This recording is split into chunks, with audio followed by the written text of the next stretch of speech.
पिछले 7 साल में देश भर में 70 पेपर लीक हुए हैं, जिससे 2 करोड़ युवाओं की जिंदगी बर्बाद हुई है। नीट, नेट और अन्य ऐसे पेपर लीक से हमारे देश की परीक्षा कराने वाली संस्थानों की छवि पर गहरा धब्बा लगा है और जिसके कारण देश के युवा का इस सरकार के निष्पक्ष परीक्षा कराने की क्षमता से भरोसा उठ चुका है। I would also like to bring to your attention the discrimination against minorities in this budget allocation, especially in the case of closure of the Maulana Azad Foundation. Despite the Prime Minister's vision of minorities progressing with Quran in one hand and computer in the other, this undermines efforts to boost educational opportunities.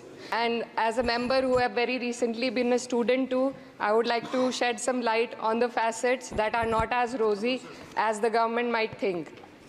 Despite NEP 2020's clear directive and the Kothari Commission's long-standing recommendation for 6% of GDP in education, the Ministry of Education's allocation is less than half of what has been recommended. The biggest cut has been for the University Grants Commission, which saw a 61% dropping from 6,409 crores to only 25 crore this time, which will affect the higher education of our country. And in 2020, India's average learning adjusted years of schooling was 7.1 years, lagging behind countries like Mexico, Kenya, Sri Lanka, Iran, UAE, and even Palestine.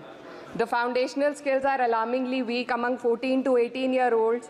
About 25% of those surveyed couldn't read a standard 2-level text in their regional language, and only 43% could solve a simple division problem. Shockingly, nearly 43% of undergraduate students also struggled with basic division.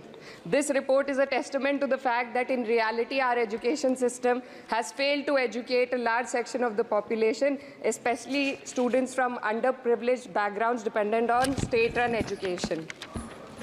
Speaker ma'am, higher education, especially for women, is crucial to gaining empowerment and employment. And the AISHE report shows that only 10.4 colleges in the country were exclusively female. The constituency that I represent and other such areas in the country where patriarchal beliefs have prevented women from accessing co-ed colleges. Therefore, we need women specialized institutions so that women can get educated and get further in the society. Ma'am, पिछले 7 साल में देश भर में 70 paper leak हुए हैं, जिससे 2 करोड़ युवाओं की ज़िंदगी बर्बाद हुई है। नीट, नेट और अन्य ऐसे पेपर लीक से हमारे देश की परीक्षा कराने वाली संस्थानों की छवि पर गहरा धब्बा लगा है और जिसके कारण देश के युवा का इस सरकार के निष्पक्ष परीक्षा कराने की क्षमता से भरोसा उठ चुका है। इसी के संदर्भ में NCRB की जो स्टूडेंट सुसाइड रेट है वो 7.6 हो गई है, ऐसा 2022 की रिपोर्ट में बताया गया था। Ma'am, similarly, the situation is for the NET and DU LLB entrance examination. The abrupt cancellation and the mismanagement of the NTA is a crucial issue that the government needs to look into. Ma'am, I would also like to bring to your attention the discrimination against minorities in this budget allocation, especially in the case of closure of the Maulana Azad Foundation. Despite the Prime Minister's vision of minorities progressing with Quran in one hand and computer in the other, this undermines efforts to boost educational opportunities. What we also need in today's time is quality STEM education, as outlined by India's National Education Policy 2020, and it is crucial for fostering critical thinking and preparing our youth for 21st century challenges. But ma'am, only 18.4% schools have functional computer labs, and there's a significant gender gap in STEM enrollment, with only 28% of females compared to 36% males. While the government now promotes Digital India, it would do well to take a leaf from the Samajwadi Party's government under Akhilesh Yadav ji, which began distributing free laptops to class 12 students in 2012, effectively combating computer illiteracy and bridging digital divide in rural Uttar Pradesh. Educational freedom index में भारत की स्थिति काफ़ी हद तक खराब है। हमें निचले 30% देशों में रखा गया है। The intertwining of political agendas with Indian higher education has worsened under the current government. Key historical and scientific facts are being erased from textbooks to advance a certain kind of narrative. Mughal history is continuously distorted and erased, but notably, Darwin's theory was removed from the class 9 and 10 syllabuses by the 21-22 academic year. And the topic of evolution was completely excised from school textbooks.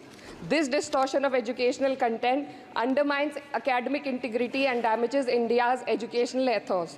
Ma'am, when we are competing for in the world with first class countries, we also need to look into why our students need coaching in spite of having schools and higher education and those funded by the government. The incident of 3 students dying in UPSC coaching has once again exposed the harsh reality, just a minute man, and plight of a significant segment of our population. These young individuals, hopeful of securing government jobs, endure poor living conditions in places like Kota and Rajendra Nagar. This situation calls for a deeper reflection on the shortcomings of our outdated education system. The coaching industry in India has become a critical part of the educational landscape due to the failures of the traditional schooling system. The national education policy fails to address why students rely on coaching in the first place. So, ma'am, I would like to end with certain demands to the minister for my constituency. मेरे संसदीय क्षेत्र कैराना में आपके माध्यम से सरकार से मैं मांग करती हूँ कि विजय सिंह पथिक डिग्री कॉलेज कैराना में बीएड, LLB जैसे कोर्सेज शुरू किए जाने चाहिए, जिनसे युवा और महिला अपने रोजगार खुद ढूंढ सके। जनपद शामली के कैराना और ऊन में और सहारनपुर के नकुड़ में गर्ल्स डिग्री कॉलेज और गर्ल्स हॉस्टल खोले जाएं। जनपद शामली में नया केंद्रीय विद्यालय व जवाहर नवोदय विद्यालय खोलने जाने की मांग करती हूँ और मां शकंभरी देवी विश्वविद्यालय सहारनपुर को अपना कैंपस और विभिन्न प्रोफेशनल कोर्सेज चलाने के लिए विशेष धनराशि प्रधानमंत्री उच्चतर शिक्षा अभियान के अंतर्गत दिए जाने की मांग करती हूँ। उत्तर प्रदेश राज्य में शिक्षा मित्रों का संयोजन अध्यापकों के पद पर किया जाए ताकि प्राइमरी एवं जूनियर हाई स्कूलों में शिक्षकों की कमी को दूर किया जा सके। बहुत